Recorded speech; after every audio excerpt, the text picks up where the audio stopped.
Welcome to a Victim Bites Back show 47. And again, after having many requests from the last few episodes of A Victim Bites Back, I've been asked, please, to talk a bit more about my work and career in the music industry and the music industry as a whole. So, here goes.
It's another lovely sunny day in London town. As I said, I want to really talk a lot about the music business this time due to requests. Mainly behind the scenes music stuff, because the front stuff is all pretty well known. If any of you want to know about all the hits and all those various things that I sang and the performances, I suggest you get hold of a copy of my book 65 My Life So Far, which is volume 1 of the autobiography, or volume 2, which is 70 FFFY, 5 further fucking years. And coming up, I hope, if I manage to write it all, will be 80, How to Reach 80, the third volume of it. So I would suggest you look at that for other things. But for this thing, let's talk about more behind the scenes kind of stuff. It all started with the wonderful Sir Edward Lewis, who was the chairman and founder of Decca Records. In 1965, when I had my first hit, Everyone's Gone to the Moon, he was the chairman and boss of Decca Records, and found to his amazement that this new young lad, who was just out of his teens, I think I was 20, I might even have been 19 when I signed to Decca, who had their biggest hit at the time, was still an undergraduate at Trinity College, Cambridge, which was his alma mater. He had been there many years earlier, obviously. And so he wanted to meet me, and I went and met him, and we became really close friends. He was a lovely man, intelligent, fascinating. His history of the record label was incredible. He was married at the time, and his wife died, and he then married his long-term mistress, who was also his secretary. And they had a long and happy life together. I used to go out having lunch with him quite often, and went to his favourite restaurant, which is called the Escargot in Soho. And it amused me once we were there, and he was asking my advice, just as a friend, on all sorts of things about the business, and I usually about who was running the companies and how they were doing and all that. And I was always quite honest with him. Anyway, we're in the Escargot talking about quite a sensitive matter about the executives, and at one point he said to me, "Jonathan, can you keep your voice down? You've got a very loud voice, you know." I said, "Sir Edward, this very loud voice has sold millions of records for your silly little label," which I have to say did make him roar with laughter.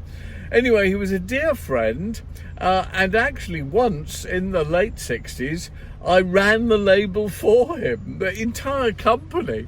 I was the only person who was allowed to use the executive lift, other than Sir Edward Lewis. Sir Edward Lewis and me. And it was at the time when the Stones were giving problem and wanted to leave the label, the Rolling Stones. And I ran it then, and then later on again, just for a few months essentially, to keep things on track, as a favour, for no money, just all my expenses paid. And believe me, my expenses were quite large, because I often had to go to New York, Los Angeles, various different places. Only ever travelled first class, of course, stayed in the best hotels and all that. So all of that was taken care of, but I didn't actually get any money and didn't get paid. Anyway, that was great, and we became close friends. I used to go and have dinner with him quite regularly. I'll tell you another story about that in a moment. In the meantime, why did I play you one of the hits I had when I was a successful pop singer?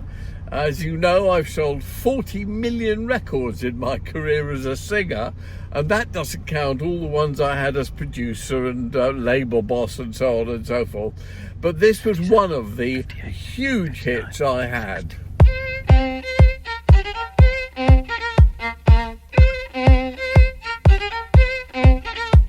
It only takes a minute, girl, to fall in love, to fall in love. It only takes a minute, girl, to fall in love, to fall in love.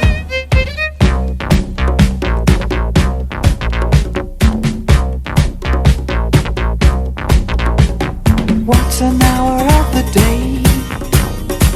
We throw at least one away.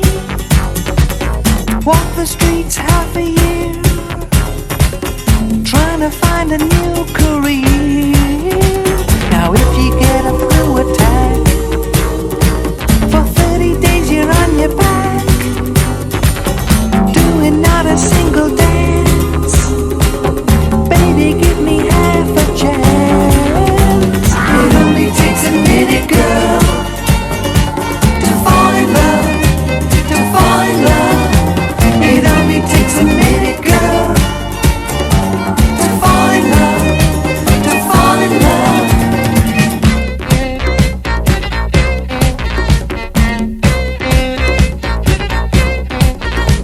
Now in the unemployment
time, Sir Edward Lewis needed somebody to run the American record company because it was really doing nothing. And one of the applicants had flown over from Chicago, and he arrived at Sir Edward's very beautiful house in Knightsbridge. And the moment he came in, I thought, no, this isn't going to work at all. He was a very loud American, wearing the most incredible, typical Chicago-type loud check suits and so on. And he came in and walked across the beautiful white carpet that Sir Edward had in the house. And he and his wife were slightly horrified because the man had trodden in dog poo outside, hadn't cleaned it off, and therefore spread dog poo all over the carpet. Well, during the dinner, it was a total disaster. He kept saying things like, well, of course, your executives are useless. We got to get rid of them all. We got to change the way the company's run and all this, which I knew was anathema to Sir Edward, who was a very loyal man to his old employees, even if they'd never been any good. And when I ran the company, begged me not only to keep them all and not make them get fired, but also not make them feel that they were useless anymore, which I did, and it made for a very, very happy company, I have to say. Anyway, I knew this was a disaster, and after he left, Sir Edward said, well, what did you think? And I said, well, before I tell you what I think, you tell me what you thought. And Sir Edward said, no, it'll never work. He said, I know for one reason. And I thought, well, would it have been the poo on the carpet or the awful attitude towards employees or what? And he said, basically, I couldn't hire a man who pours his own wine. And the man had indeed grabbed the bottle of wine and poured himself every time he wanted more. And this was the ultimate sin for Sir Edward. I then told him all my reasons for thinking the guy wouldn't work. And indeed, I think we got someone else at the time. It was a very amusing time for me, being Sir Edward's friend and him being my, basically, mentor. When Sir Edward Lewis was in his 80s, I think, he contracted leukemia and was dying. And I went round for dinner one night and he said, Jonathan, I want to ask you something. I would like to give you the Decca Record Company. No strings attached, entirely for you. Now, this was interesting. By this point, Decca was more than just a record company. He'd invented some kind of radar facility during the war, and that was actually a major part of Decca, the overall thing. But the record company was a major part of it, and he wanted to give me that. It was, at the time, worth about £85 million. A lot of money in those days. We're talking, I suppose, the 1980s now. And he said, there's only one condition. If I give it to you, I want you to promise that you will run it for the rest of your life. Well, I said, to be honest, but I don't like running a record company. I'd be happy to do it for a short while, but it's not really my thing. So basically, many thanks for the offer, but no.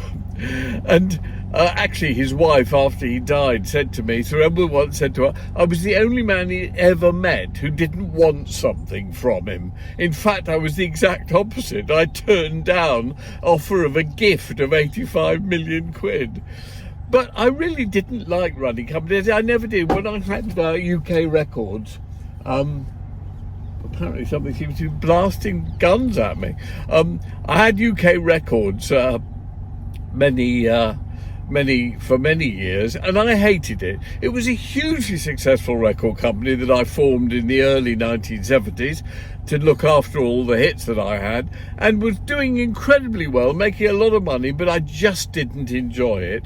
You had to keep getting dressed up in suits and shirts and ties and go for meetings with all sorts of different accountants and lawyers and investors and board members and all that thing. I loathed it. It just wasn't for me. I love music. I like making records. I like helping records break. So that was the reason I said to him I didn't want to do it. I sort of regret it now, all these years later. When I was then offered EMI Records, the global chairmanship of EMI in 1999-2000 by Eric Nicolai, who was running the company at the time. And I thought about it and I thought, well, you know what? I think I now could do it, because I'd now learnt enough that I could employ people to take on underneath me as sort of managing directors and all that, all the duties that I didn't really like. And I could just get on making the record and finding the talent and all that, which I was very good at and enjoyed doing. And I think I would have done that and would have been a great success doing it. And I suspect the music industry will be a very different place now had I done it than it is. But that was the way it went. Then Max Clifford, Kirk McIntyre and Surrey Police got involved. And that was the end, basically, of my time in the music industry. From very early on in the music world, after I had my first hit with Everyone's Gone for the Moon, and then my major hit as a writer and producer, It's Good News Week, that was in 1965, I started writing, basically, columns about music for various papers. Started off with a lovely man called Bill Harry from Liverpool, who had a magazine called Mersey Beat, which then joined up with Disc and became Disc and Music Echo, and those were the stages that those were the publications I used to write in. I remember in one of the very early columns for that I wrote about a new artist who had a single out called Can't Help Thinking About Me, which I'd love to play you, but it would be complicated because I don't own the copyright or anything. Anyway, I thought this guy was a great talent, so I wrote a whole full-page column about him saying, this is a really terrific record. This guy deserves to be a huge star of the future, because he meant nothing. The result was he contacted me and absolutely fell in love with me. And he lived round the corner with his manager at the time, a man called Ken Pitt, and used to constantly to come to my flat, constantly tried to get me into bed, which I didn't want at all, because David Bowie, as he was called, had A, different coloured eyes, which put me off like mad, and B, really bad teeth, which he got fixed after he made some money. And it wasn't my type at all. But I loved his record, I loved his music, and I knew he'd be a star. Another one was Adamski with Seal. Do you remember a track? I think it was called Crazy, and that by then I was writing a full page in the Sun once a week, mainly about music, the Bizarre column. It was called Bizarre USA with Jonathan King, and I used to write a page in the Sun every week, and I did an entire page on this record and said, this is fabulous. Nobody was playing it, it wasn't doing a thing. As a result, DJs picked up on it, everyone started playing it, and it turned into a huge hit and launched the career of Seal, who became a very big star. That was a lot of what the column did. I suppose every few weeks I'd do a really negative knocking column, which got all the publicity, when I slagged off Band-Aid and Live Aid and all those charitable things, most of which did a lot of good for the people involved in it, as far as their profile was concerned, but actually didn't do much good for the charities. In many cases, like in Band-Aid and Live Aid, it made a fortune for corrupt customs officials who pocketed the money and didn't send it on to the people who went on starving. But mainly in the columns, I used to write positive things and find artists and find new stars. And that's why an awful lot of artists, even to this day after what happened to me, give me full credit for helping them in their early days, long before their careers took off. I've loved my time in the music industry. Not just the front part. I didn't really enjoy being a singer and a pop star. That's one of the reasons why I started putting records out under other names. I didn't want to develop a career like various friends of mine from the 60s who went on to become stars in the 70s and 80s. People like little Reg Dwight, the fat little gay boy in John's band, as he was described to me by Madeleine Bell once before he happened, or Rod Stewart, who went on, when I first knew him, he was a grave digger and went on to become a superstar. It's one way to go if you want to do that, but A, I hated performing. I was lousy at it, apart from anything else. B, I really much preferred my favourite thing was being a producer. Also being a writer, coming up with an idea, coming up with a tune, title, a lyric, a melody, all the way through, arrangement ideas like with Hooked on a Feeling, ooga jugga, ooga ooga, and various things like that. Also finding other bands and nurturing them, as I did with Genesis, 10cc and some of the other ones. So that's what I really enjoyed doing.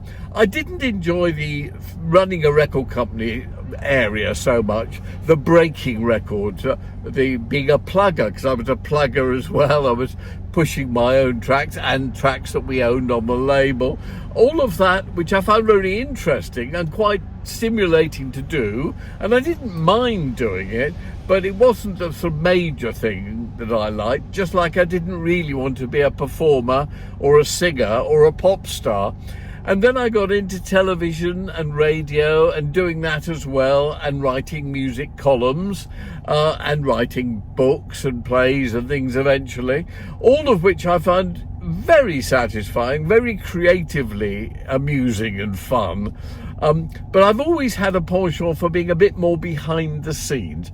I'm not that good as a front person, although hopefully you disagree madly with that and are furiously watching every episode of A Victim Bites Back, which, by the way, are all available on my dedicated site for it, www.avictimbitesback.com. Nice and easy to find, totally free of charge, and all 47 episodes of A Victim Bites Back so far are on it and should give you great enjoyment if you want to watch them all.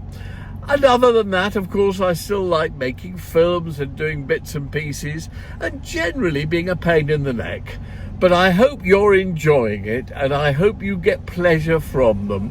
If you are, and if you do, I shall keep doing them.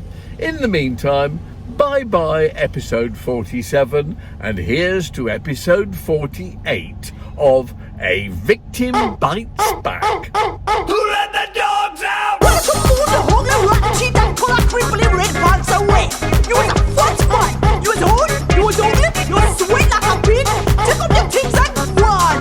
You're whole intelligent, ugly, so that fried It was breaking bad, it was bumping. Yippee-hi-yo. And everybody having a ball. Yeah, man. Yippee-hi-yo. Until the man left out to them calling. Oh, yeah. Yippee-hi-yo. And every girl responded to their call.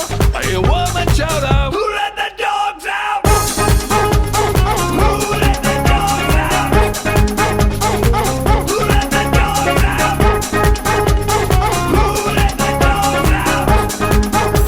There's every minute and the boy call a million bucks down. Cause tell, get back fluffy, mash puppy, get back you flea infested mongrel.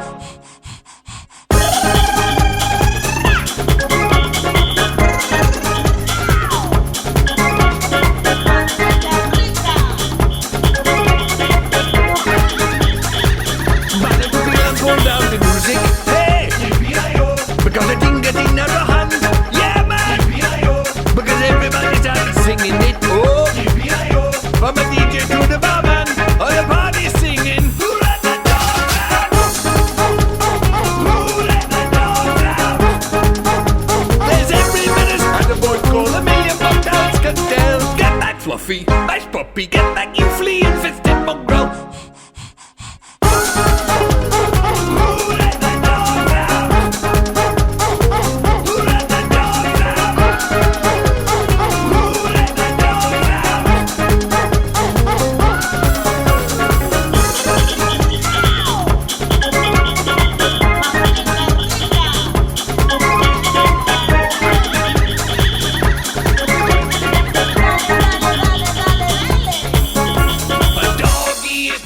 If he don't